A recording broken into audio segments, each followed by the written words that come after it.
So, as we were discussing previously, that there are three modes of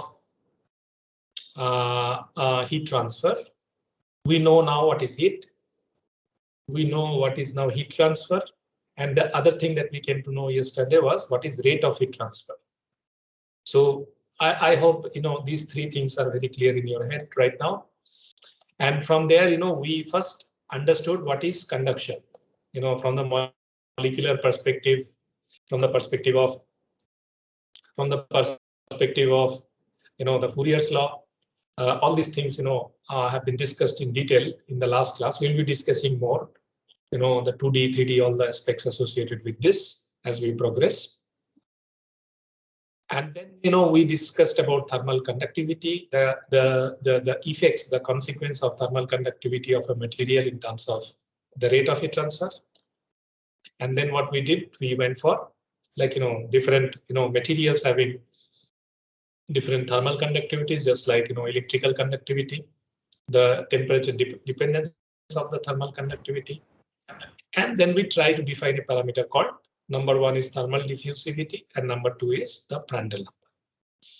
So thermal diffusivity, why? Because a material will try to retain some heat and the material will try to transfer some heat. So retention of heat is associated with the heat storage, whereas transfer of the heat is associated with the heat conduction or heat convection or whatever it is. So, the ratio of these two. So K is a measure of heat conduction, whereas rho Cp is a measure of what? The heat retention power. Now, more it retains, less it will be conducting. More it will be conducting, less it will retain. So there is a game that is going on between this, which is defined, which is measured by alpha. Now, this diffusivity has always a unit of meter square per second. Okay. Now, this meter square per second, you can divide this meter square per second into what? Meter into meter per second, right? So what is this? Meter is the distance and meter per second is the velocity. Meter is the displacement and meter per second is the velocity. So you can really think that this meter square per second is nothing but in what velocity, how much displacement or how much distance have been traveled. This is essentially the diffusivity of a property. It can be mass diffusivity, it can be momentum diffusivity, it can be thermal diffusivity, right? For any type of process, engineering process to take place, diffusion is one of the processes through which the transport takes place from one place to the other place. Now, if it is happening with the flow, that is called the momentum diffusivity. The kinematic viscosity mu by rho is a measure of the momentum diffusivity, which also has a unit of meter square per second. Whereas thermal diffusivity alpha is the measure of K by rho Cp, which also has a unit of meter square per second. Mass diffusivity DAB, the DAB of the Fick's law, also has a unit of meter square per second, which is a measure of the mass diffusivity. Diffusion of mass, diffusion of momentum, diffusion of heat or temperature, diffusion of energy. These three together are called the transport processes of engineering. So in fluid mechanics, you have already encountered the momentum diffusivity. In heat transfer, you are encountering the thermal diffusivity. As you study mass transfer in the next semester, you will encounter the mass diffusivity. So momentum, thermal, mass, right? Transport of all these three will give you most of the engineering processes in terms of the process chemical industries. And we really talked about different types of thermal diffusivities in terms of different materials that are available. And this momentum diffusivity actually brought in the concept of convection. So what is a convection? How is it different from conduction? This is where we finished our discussion. That say, suppose suppose there is a hot material. Suppose there is a hot iron chunk, and just leave it without doing anything. So you will see this particular entity will take a lot of time to cool down. Whereas if I blow a little air on top of that, you may see that this particular entity is getting cooled at a much faster rate. Why is that so? Say suppose there is a hot egg, right?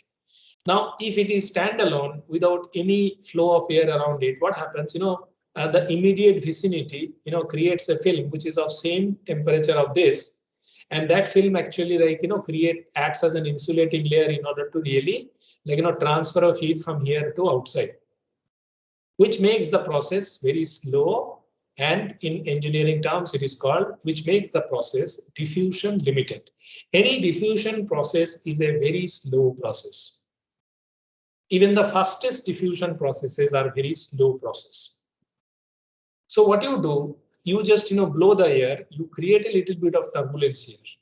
And that turbulence, what it does, it just gets rid of this boundary layer around it. And then what happens, it replaces this insulating hot air by a cold air, and that creates the gradient to make a faster heat transfer. This was first modeled by, again, you can really now understand the genius of Newton. So Newton even had put this into perspective to really come up with a law which is called the rate of heat transfer associated with the convection, which is called the Newton's law of cooling. So in this Newton's law of cooling, what am I studying here?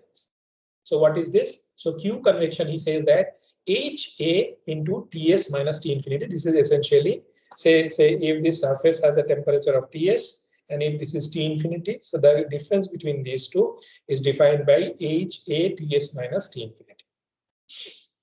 What is this? You may see that this is nothing but, again, the Fourier law of heat conduction, and it is written in a very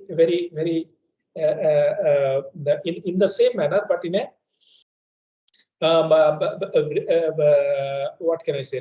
It is written. So let me just first write the equation: Q equal to H A delta T. Okay.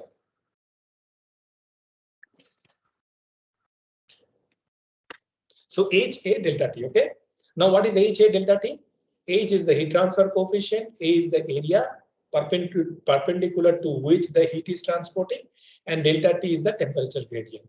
What is my Fourier's law of heat conduction? Q is equal to what? Q is equal to Ka into delta T by delta X. Correct?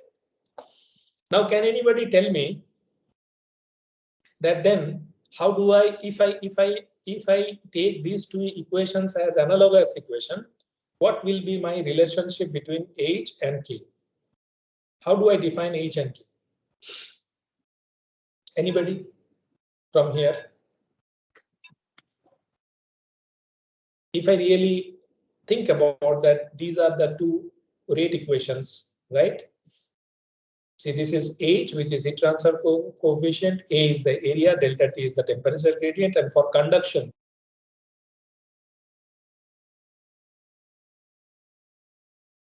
right? Sorry, this is for conduction. No, I'm sorry. This is for convection and this is for conduction. Now, how do I correlate H and K mathematically from these two equations? Anybody? Quickly tell me. Don't waste time. It's trivial, right? Hello, sir. Yeah. Sir, H is equals to K by L. Yes, K by delta X I can write, right? Yes, at K by delta X, yes. Correct. Now, yes. So you may see that, in the lecture itself, H has a unit of watt per meter square centigrade, whereas K has a unit of what? What was the unit per of meter? Meter centigrade, right? So that meter square is essentially coming from this, delta X. Meter is getting meter square from here. But what does it physically signify? That is the reason why am I drawing this. Say suppose you have a object like this, right? And you are blowing, by a cold air. Say this is a hot surface. This is a very hot surface, and you are blowing a cold air around this in order to make sure that this heated object is getting cooled down. Now, what is the significance of this K and delta X associated with this fluid? which is like, you know, doing a heat transfer related to the convection. So whenever you blow a fluid like this, what will happen? You will develop a boundary layer like this near the surface. Why? Because this surface is a solid surface. This is a liquid surface, liquid material. So liquid material, when it flows, you know, near the boundary, the velocity will be 0. And as you go away from the boundary, you will achieve a free stream velocity. So essentially, you know, you expect a boundary layer profile like this. So in this boundary layer profile, you can expect that this particular thickness, where there is a change of velocity is taking place, you know, you can consider this to be delta, and that delta is called the kind of boundary layer, where this is the free stream of air. Now, what you say that, you know, because of this boundary layer, the air has a thermal conductivity of K, and the thickness of this boundary layer is delta X, which is delta. And then, you know, whatever heat is accumulated in this hot material, you know, if you blow air from the top, the boundary layer, at the boundary layer, there will be like, you know, this heat transfer will take place from here to there, right? So this is at this place, my temperature is Ts, and at this place, my temperature is T infinity. And what is the limiting factor that is causing the heat to transfer is this particular boundary layer, right? If there is no boundary layer, heat transfer coefficient will be infinite. That means rapidly it will be cooled down, but the reality is there will always be a boundary layer, and that boundary layer will lead to a heat transfer coefficient of what? That will lead to a heat transfer coefficient of thermal conductivity of air divided the boundary layer thickness. Okay, thicker is the boundary layer, what will happen? The rate of heat transfer will be less because the heat transfer coefficient will be smaller. So let me just go back to the slide of convection. So if you have a hot block, if you are blowing air, there will be a certain film that will be forming around this, whose thermal conductivity and thickness will decide what is the heat transfer coefficient, and this is associated with the fluid.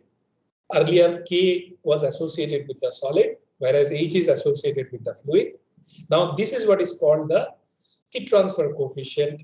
You know, larger is the heat transfer coefficient, higher will be the rate of heat transfer. So you can see larger is the area, higher will be the rate of heat transfer, larger will be the heat transfer coefficient, higher will be the rate of heat transfer due to convection, larger is the temperature gradient, higher will be the rate of heat transfer related to convection. Okay. Any question do you have here up to this point? Yes. Everything is clear? Please. If you have any question, please ask. It's very important you understand the process. Yeah. Hello, sir. Sir, how it is dependent on the nature of fluid immersion? Right. So that's the reason why I have drawn. So if K is thermal, if the fluid is different, thermal conductivity will be different. Different fluids have different thermal conductivity. Now, different fluids also have different material properties. Like, you know, say suppose if you choose an oil, highly viscous oil, right?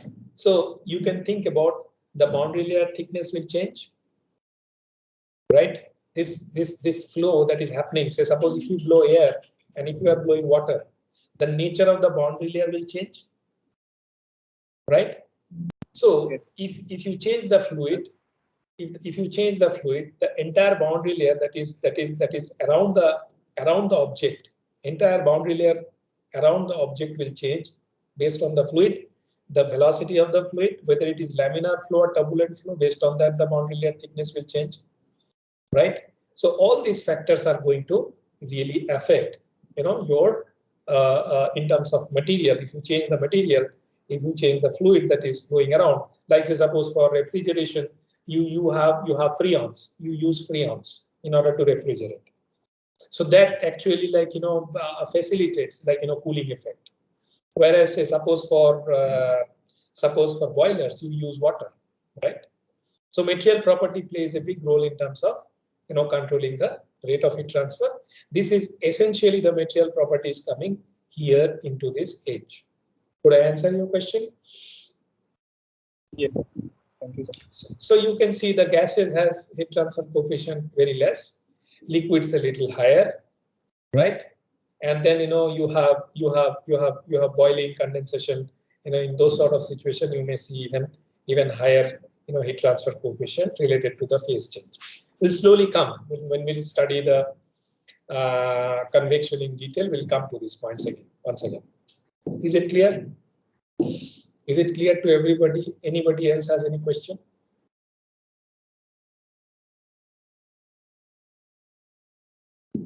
Yes. Anybody has any question? Please go ahead.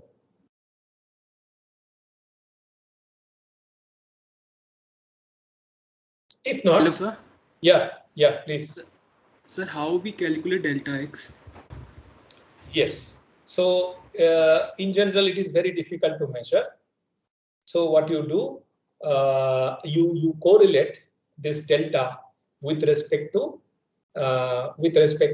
say, suppose I take a kind of simple situation. Say suppose you are doing fluid mechanics, right? Fluid mechanics classes have started, right? Yes, sir. Say suppose if you have a pipe, right? And say suppose the fluid is flowing, say this is a plug flow that is entering. And after some point of time, I have a fully developed flow, right? You have done this, right? In fluid mechanics, there is a fully developed flow in laminar region. Yes, no. Yes, no. No, sir. You still have not arrived here. Okay. So if you just force a fluid into a pipe, and where the flow is uniformly, I mean, say suppose at this particular point, if I really probe all the points, see this is the inlet of the pipe. I am talking about the inlet of the pipe, right? So here, if you are forcing a plug flow, this is called a plug flow, where the velocity profile is uniform. Each and every point, the velocity remains to be the same, which is equivalent to the free stream velocity. If you force in into a pipe, what happens? This plug flow slowly start developing. So initially, a little bit of downstream, you may see a velocity profile like this.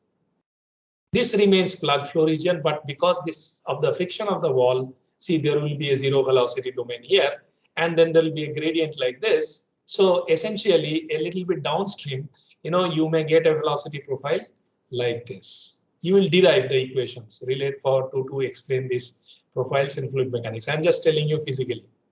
Now, even more downstream, you may see that it will develop a little bit more, before becoming something like this, right? So it is still developing, and then core of the flow remains to be the uniform, right? And then again it is like no slip going towards the wall, and it is becoming like that. But if you go further downstream, if you really allow ample length in order to make the flow, help the flow get into a kind of this is called the entrance effect, this is called the developing flow, and this is called the fully developed flow. So if you really allow the fluid to flow long length of the pipe, it will develop into a parabolic profile where at the center you will have the maximum velocity, and on the walls you will have the zero velocity. Right? Now in this sort of situation, you can think about that this is the delta, this is the boundary layer, right? And you can really calculate the thickness, the thickness of this particular length, using equations that you develop, right? Now, other way around is, suppose you have a surface, and on top of that you are flowing a fluid, right? Now, this thickness you can really calculate out. You can really calculate out based on the viscosity, based on the velocity, okay, based on the fluid, thermal conductivity, based on the density of the fluid, you can really calculate what is the thickness of this boundary layer, right? And from there, you can enforce back your equation into. You can really enforce back your equation into.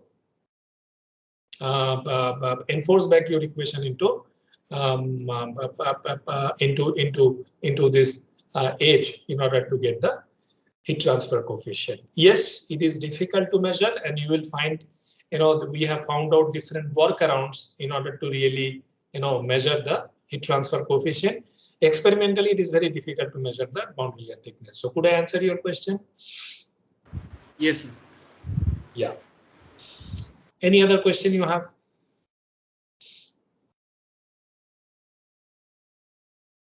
Okay. Now let us move to the most interesting one of all the heat transfer modes, which is called the radiation. And radiation means the movement of the transfer of heat, irrespective of having a medium, right? So conduction, you needed a solid or a liquid. Convection, you needed a solid or a liquid. But radiation happens irrespective of mediums, right? So essentially, say, suppose if you have an oscillator, a black body oscillator, once it oscillates, what happens? It generates electromagnetic waves, and those electromagnetic waves can transport irrespective of medium from one oscillator to the other oscillator, one being the source and the other being the drain, or other being the receiver. And then in that process, what you can do, you can really transport heat, which is called the radiation. In our scope, the radiations of many different types, but in our scope is the thermal radiation. We will study in detail what is the thermal radiation. Okay, so radiation is a volumetric phenomena, right?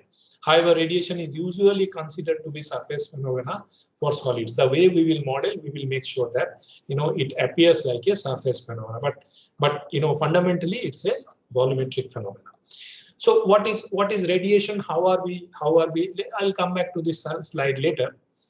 Say suppose this is what we were discussing in the first or second class, that you have a wave, right?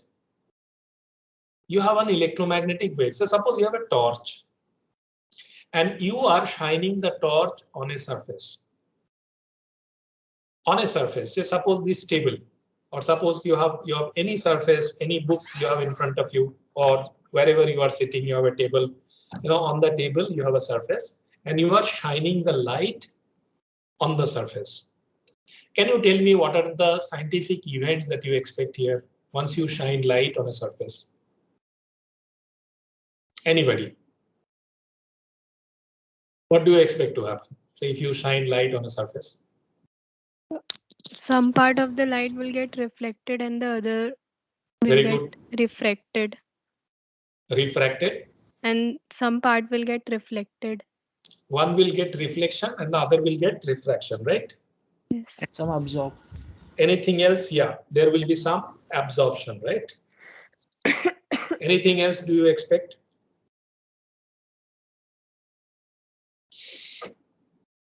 Sir, some particles will absorb energy and come out of the surface.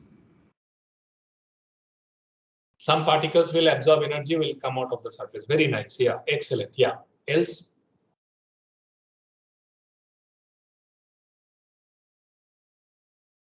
So that is the photoelectric effect. Means in some cases we can observe it, not always. In some metals.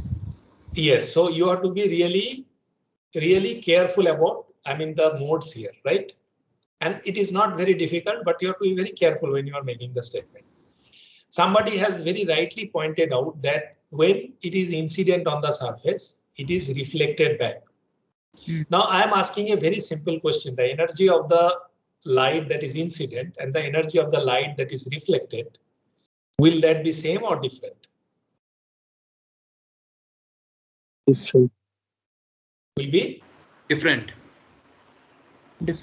Yes. Why? Because sir, the particles, when they absorb energy, some of the energy will get loose in the vibration. That's so. Very nice. Excellent. Say suppose when I look at a surface, I may look at a kind of molecular architecture, right? Say suppose an electromagnetic radiation is coming in like this, correct? What is reflection here? What is reflection here? How can it reflect? Any idea?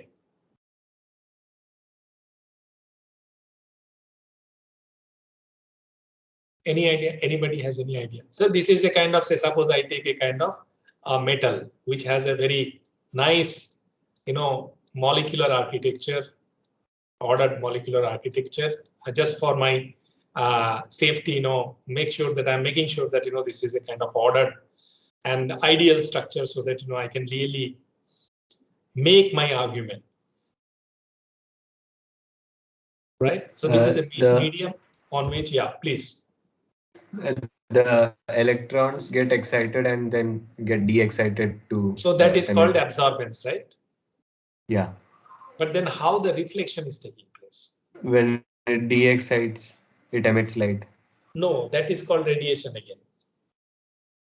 So say suppose you have taken a charcoal, right? And you are heating up the charcoal, right? After some point of time, you see the charcoal is getting red hot. It has started radiating the red color.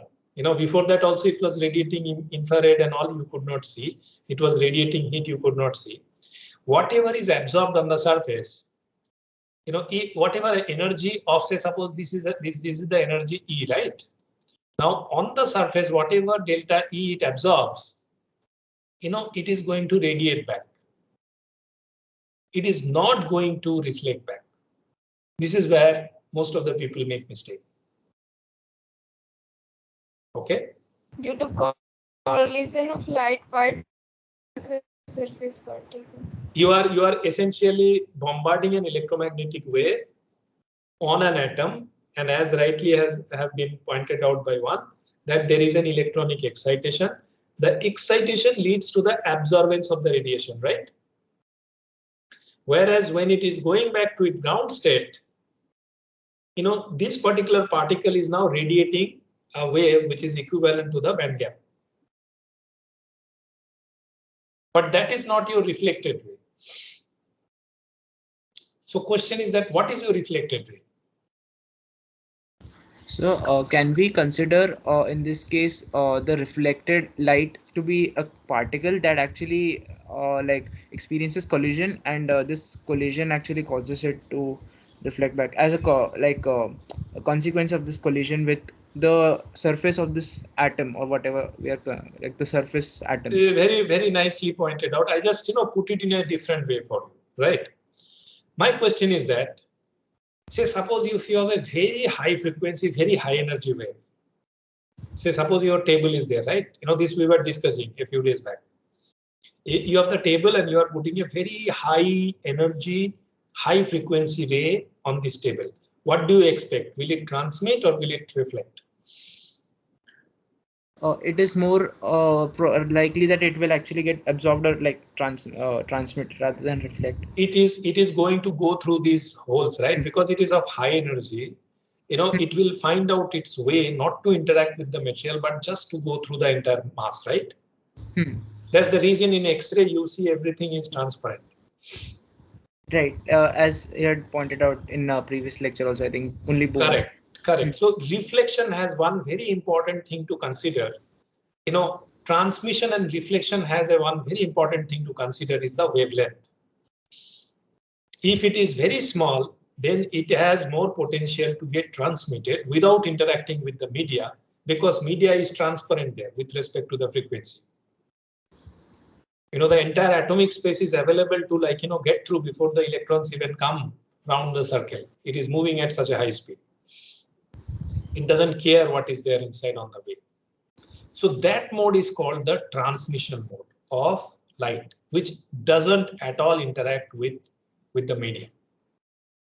Right? Now, once that is clear, the other asymptote is that if you are sending say suppose I am taking a tennis ball and I am putting on the surface, right?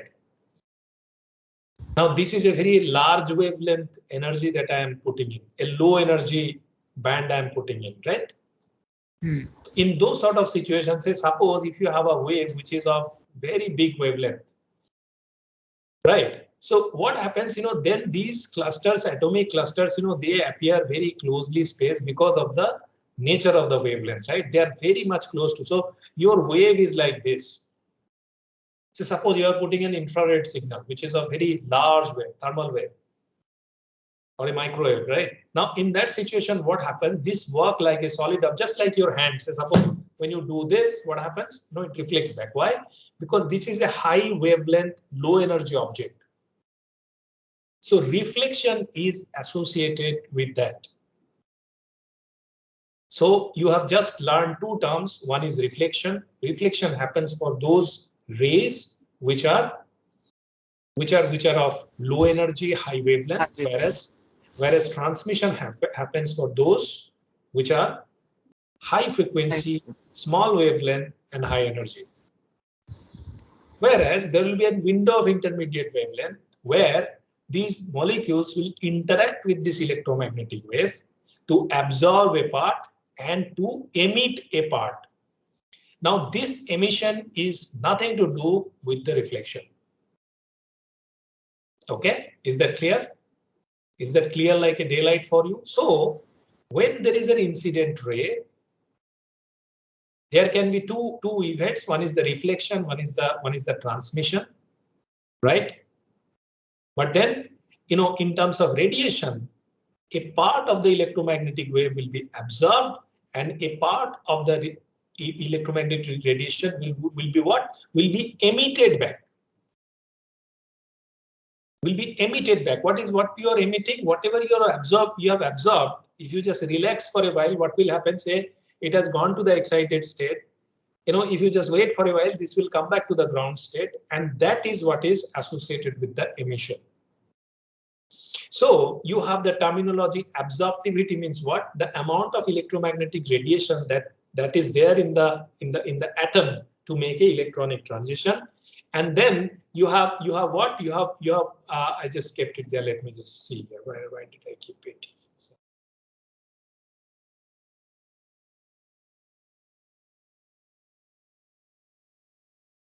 Where is the emissivity? Yes. So you have the parameter epsilon, which is associated with what? See, whatever you have absorbed, you emit a part of it, and that is called that is called the emissivity of the process. Right? So radiation is associated with, first is, you know, the absorption of the electromagnetic wave, which is very different from the transmission, refraction. It is very different from this phenomena.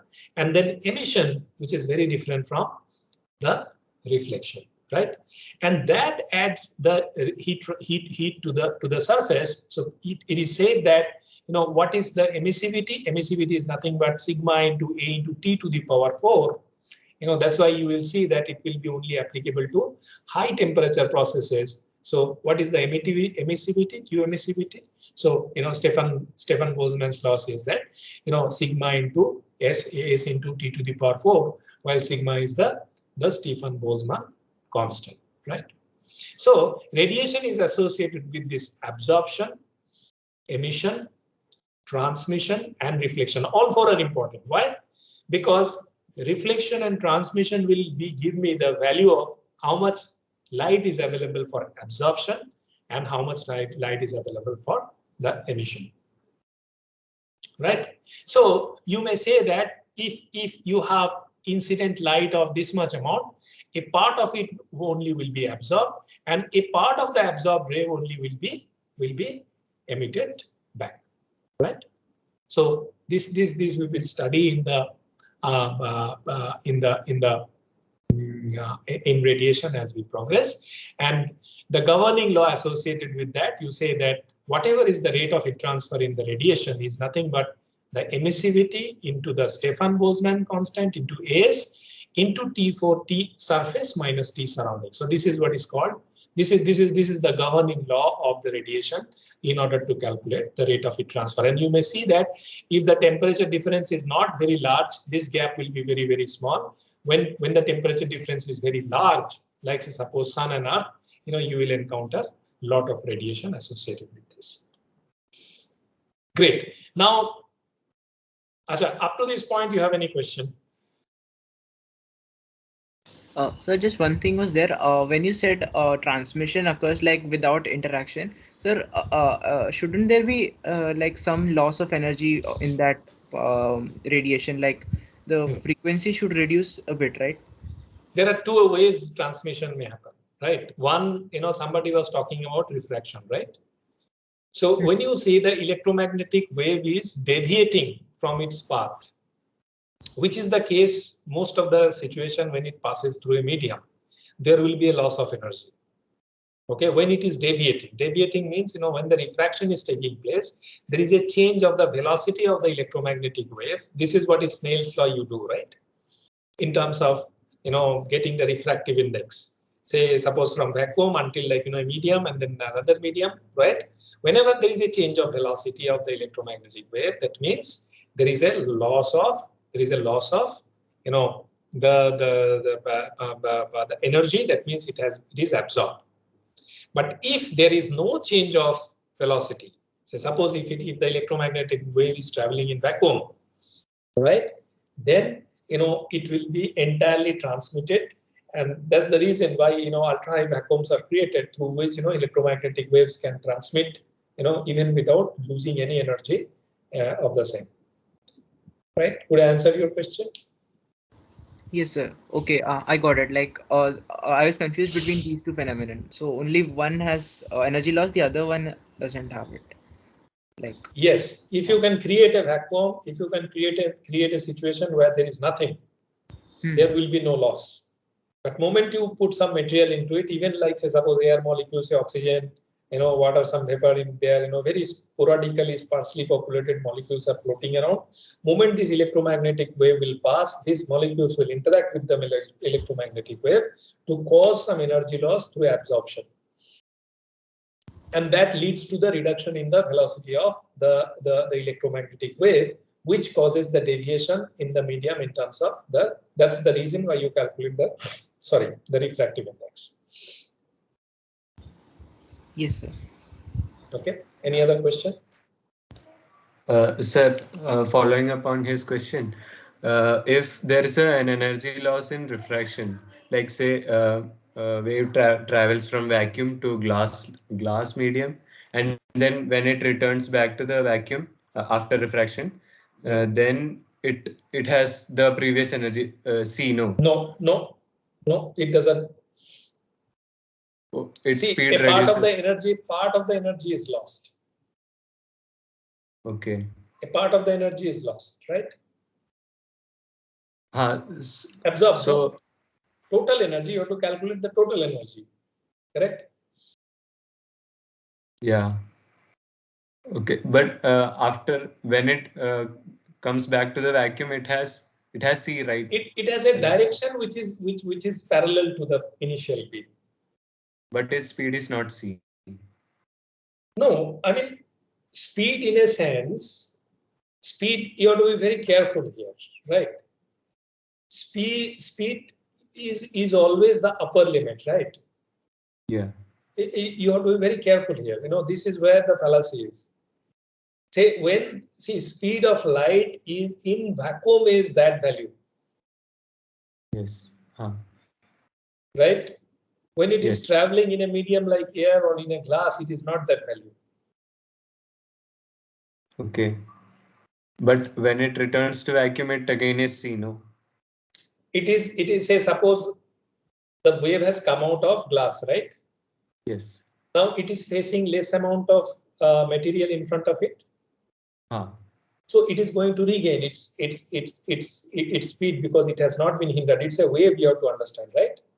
But then it is the wavelength that decides the energy, right? N into lambda, right? Yeah, E is equal to N into lambda, right? So the catch is there, even if lambda can be larger, but N may compensate for the velocity in the medium, right? Yeah, okay. So we need to see in terms of wavelength, we need to relate energy in terms of wavelength and frequency. Yes. Okay. Yes. Yeah. Okay, so when you are dealing with white light, you have to really specify this, that whether you are going for a blue light, whether you are going for a white light, or it's a composition of light. And that's the reason why you see dispersion when you put a triangular prism. You see dispersion, right? Why do you see dispersion? Say all the VIBGYOR comes out, right? How does it happen? The wavelength changes. That's it. That's the proof. That's the proof that you have now created a spectrum which are of different energy. Why is that so? Because you have refracted them twice. Correct? And they have come out at different angles because the way they interacted with the medium. Clear? Yes, sir. Yeah, it is very important to debate all these things. I know there are a lot of doubts. It requires a lot of time in order to really have peace of mind and discuss all these things inside yourself and come up with the right logic. It's very, very important at this stage. All of you should do it. Okay. Yeah. So that actually in getting into this particular slide. So there are different types of radiations actually. Right. Now, suppose charge particle beams like alpha particles, beta particles, proton beam, electron beam. These are all charge particle beams, right? Uncharged particle beams like neutrino, meson beams. These can be created. Electromagnetic waves like X-ray, gamma ray. These are, and then non-ionizing radiation like suppose electric wave, microwave, infrared, visible rays, right? And the entire electromagnetic spectrum can be how much? Suppose gamma rays you have 10 to the power minus 13 to radio wave, which is about 10 to the power 3. And you will really appreciate that we just only see what is the visible domain of radiation. Anybody? What is the visible domain of radiation?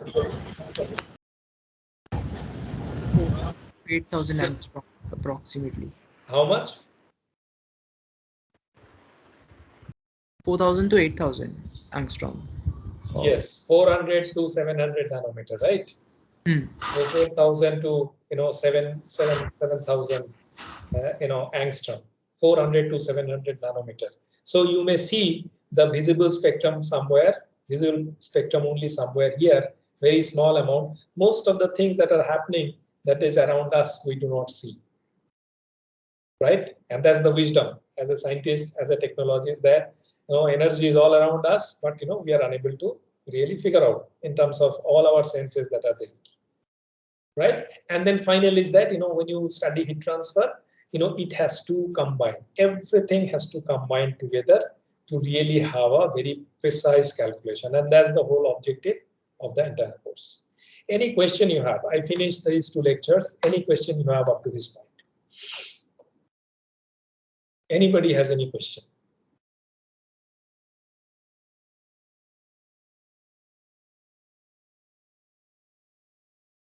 No?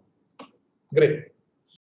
So let's start with the next chapter, where I'm just going to introduce a few things for you,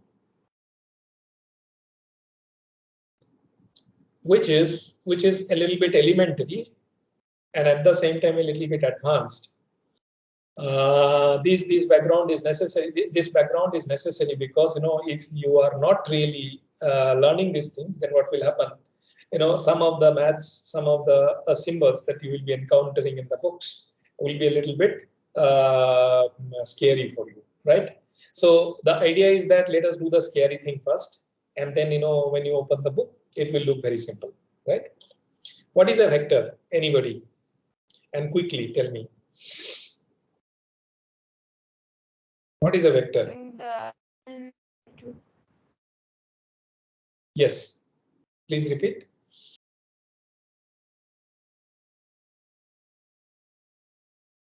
Please repeat. I could not follow you. Hello, am I audible? Sir, a vector Yes. is a quantity which has both magnitude and direction. Yes, Ritesh. Is it Ritesh? No, sir. I want to add in Rishabh's definition. Yes. Yes, sir. The quantities that have magnitude as well as direction and also obeys the vector rule of summation. Yes, but why do you need, suddenly something which has a magnitude and direction? What is the utility of it? Importantly, when you call a parameter vector, can anybody give me some example of a vector? We need a vector. Velocity. Velocity is a vector, right? So I am Yes, very sir. happy measuring speed. The car is, at moving at say suppose 20 kilometers per hour, and I am having speed. I am happy with the number. Why do I need velocity? Why do I need the Define it in 3D space. Very good. Yes. Why in 3D space? Why it is so important? Why the direction is so important?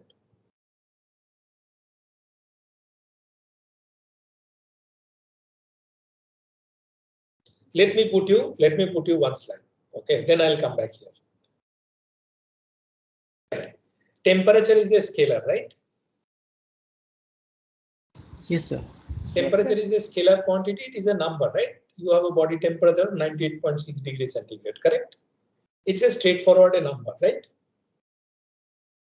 Now, if I want to really measure, say suppose I want to really I have a bottle, okay, which is full of say water, and I really want to know at what point the temperature is highest.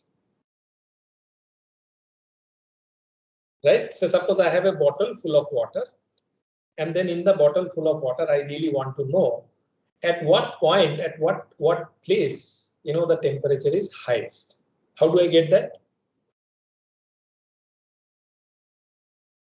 So I am just reframing your question that, say, suppose if you have water, the moment I say at what particular point you have highest temperature, what you need to calculate, you need to calculate not only temperature, but you need to calculate what is the temperature gradient. That means how the temperature is changing across the space.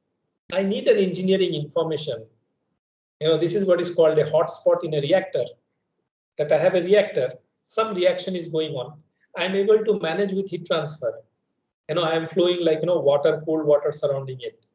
But then since this is an exothermic reaction, there is always possibility like having hotspot at different places. Now those hot spots may lead to ignition. It may inflame the reactor. So that is very, very important piece of information that I need to know hot spots inside. How do I locate? What I do, I have a map of temperature across the space inside the bottle for temperature. And then what I do, I start calculating the change in temperature across the space. And wherever the change is the highest, right? Around that point, when the gradient of temperature is highest, that gives me what? The gradient of temperature is rather, maximum I get when it is 0, right?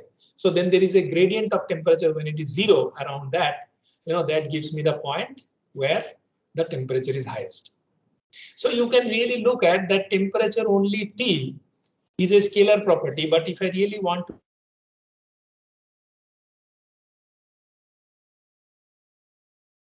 say, how do you decide there is a low pressure domain? Many times you see weather report, right? How do you predict that there can be a low pressure zone in a place? How do you predict?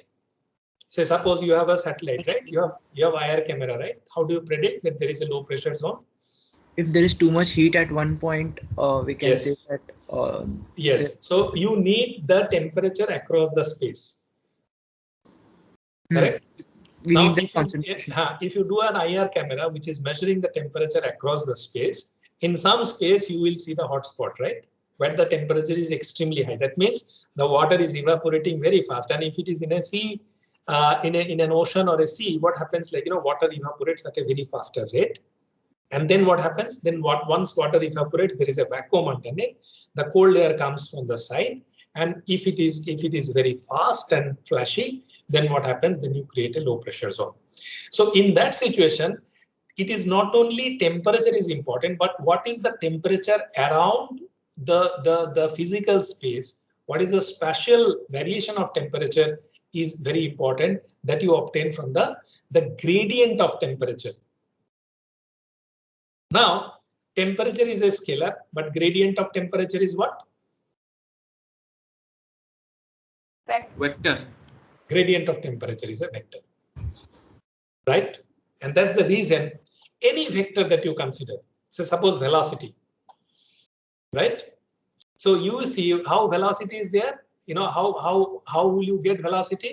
How will you, what is the definition of velocity? You will see how do you define velocity vector.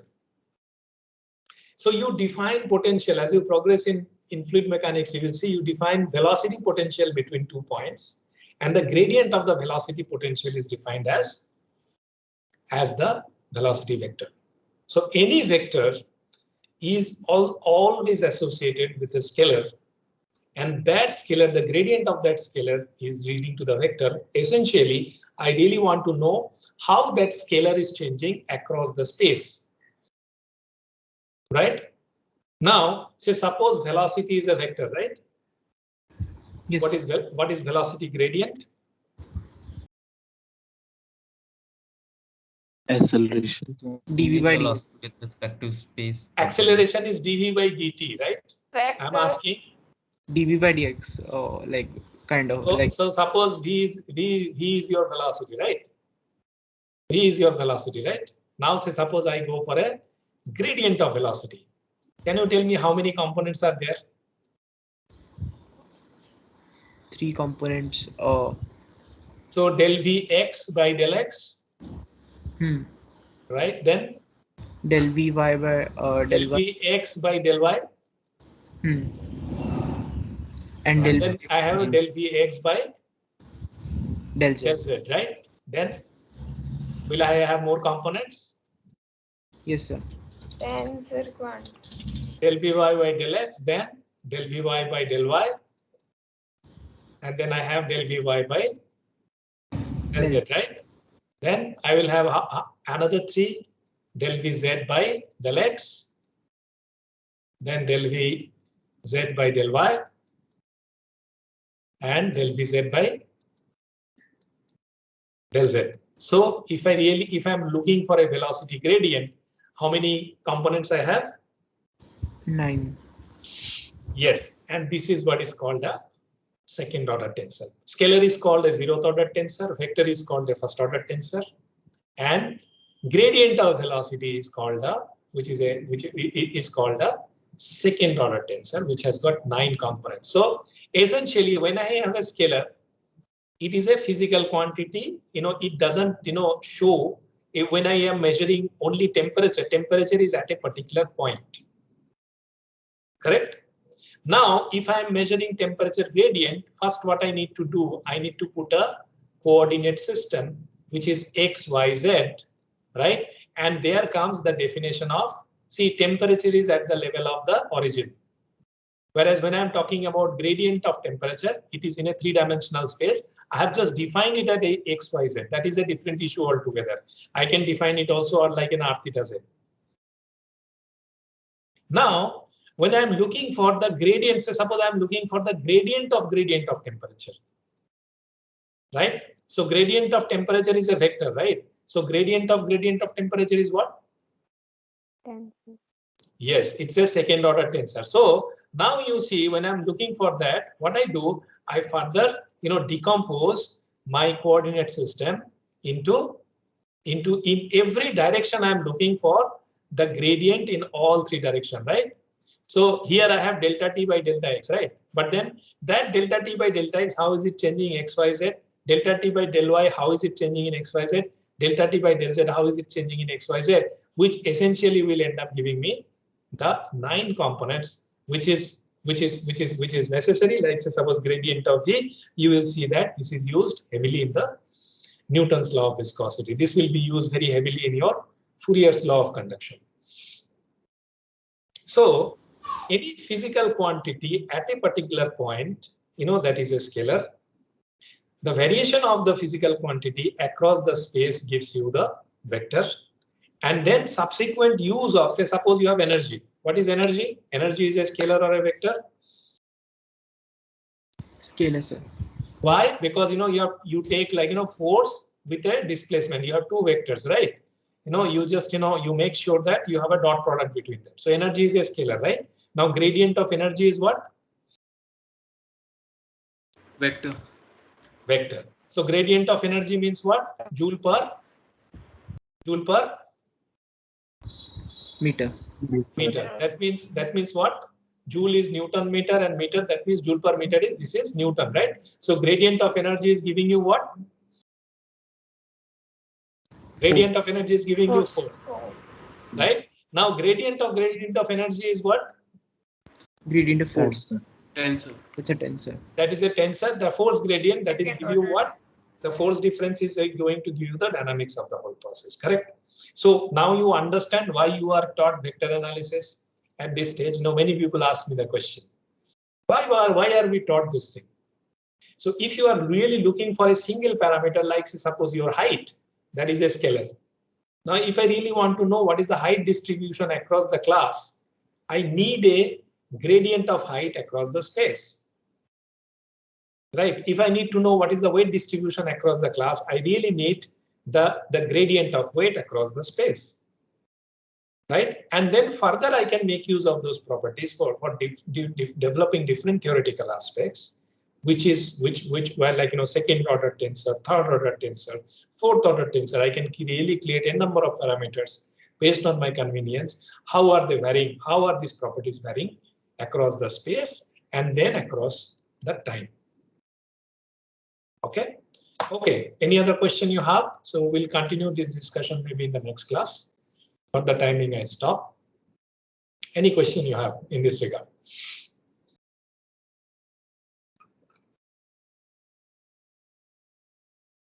No.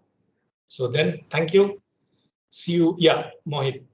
You wanted to ask? So that is clear. I just wanted one thing was there that for every higher degree tensor, we have its component is a 1 degree lower tensor, right?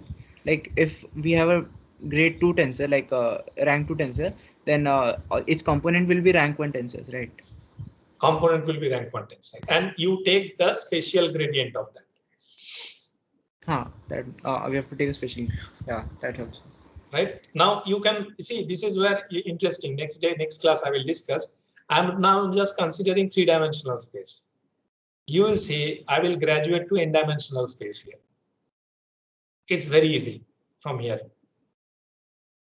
Okay. By taking gradients again and again. Yes, and I just instead of x, y, z, I will put x1, x2, x3, x4, x5, x6, xn. That's it. Done. You can really map any parameter to the n-dimensional space. Oh. Trivial, you see, you fundamentally, you really need to really think here. Otherwise, it will not happen that way. Okay, that's the reason it is to be introduced in this manner. Say class 6, 7, 8, I know, if it is spoken like this, everybody will love to do high-end maths. It's the easiest subject. But we scare people just by putting these formulas, theorems, memorizing. I really did not make preparations these days while I'm teaching. It's all inside blood vessels now. It's so easy. And you will see it will also, you will be able to teach tomorrow. You just need to know the logic here. Right, sir. Okay. Take care then. Bye-bye. Yes, sir. Thank you, sir. Thank you, sir. Thank you, sir.